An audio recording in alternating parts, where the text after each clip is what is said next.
అక్షరాలలో హాస్యరసం, పదాలలో పదునైన చమత్కారం నింపుకున్న భాష మన తెలుగు. ఆద్యంతం ఆసక్తికరంగా సాగే భాషా చమకులు ఇప్పుడు మీకోసం.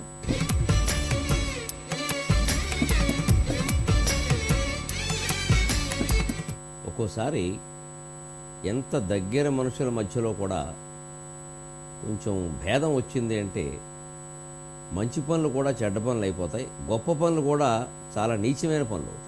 దీనికి ఉదాహరణగా మంచి చమత్కారమైన పద్యం చిలకమర్తి లక్ష్మీనరసింహం పంతులు గారు గయోపాఖ్యాన నాటకంలో చెప్పారు. కృష్ణార్జునుడిద్దరికీ ఓ తగాదా వచ్చింది. ఏదో గయుడు అని ఒక రాజు గురించి.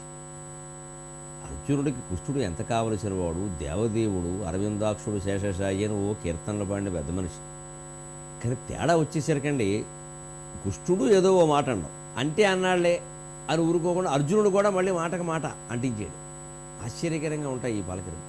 కృష్ణుడు అర్జునుడి మీద కోపం వచ్చి, నేను వధిస్తాను అన్నవాడుకు నువ్వు శరణం ఇస్తావు, మీకు కృతజ్ఞత లేదయ్యా, ఏకచక్రపురంలో భిక్షాటం చేసుకు బతికారయ్యా, సిగ్గు లేకుండా నువ్వు మాట్లాడమేనా అంటే, అవునండి, బిచ్చమెత్తడం అనేది మాకు తెలియదు శ్రీకృష్ణ పరమాత్మ మహానుభావ, అదితి కశ్యపులకు చిన్ని గుజ్జు వగుచు పుట్టి అడుగు కొనలేదే నేల మూడడుగులీవు, నీవు నేర్పిన విద్యయే నీరజాక్ష, బిచ్చమెత్తుటయది క్రొత్త విద్యగాదు.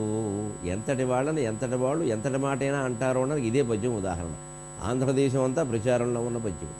అదితి కశ్యపులకు చిన్ని గుజ్జు వగుచు పుట్టి, అదితికి కశ్యప ప్రజాపతికి ఓ చిన్న పిల్లాడిగా బ్రహ్మచారిగా జన్మించి అడుగు కొనలేదే నేల మూడడుగులీవు, ఏదో చాలా తక్కువ అడిగినట్టుగా 3 అడుగులు చాలు 3 అడుగులు చాలు. ఒకవేళ బాబు ఇంకేదైనా అడగబోయా, చిన్నపిల్లాడుగు తెలియక అడుగుతున్నావు, ఏం చేసుకుంటావు, 3 అడుగుల్లో ఇల్లు కట్టుకోలేవు, కనీసం నీళ్ళగది కూడా రాదయ్యా అందులోను అని అంటే, అక్కర్లేదు చాలు చాలని చెప్పి 3 అడుగులతో ముల్లోకాలు ఆక్రమిస్తారా?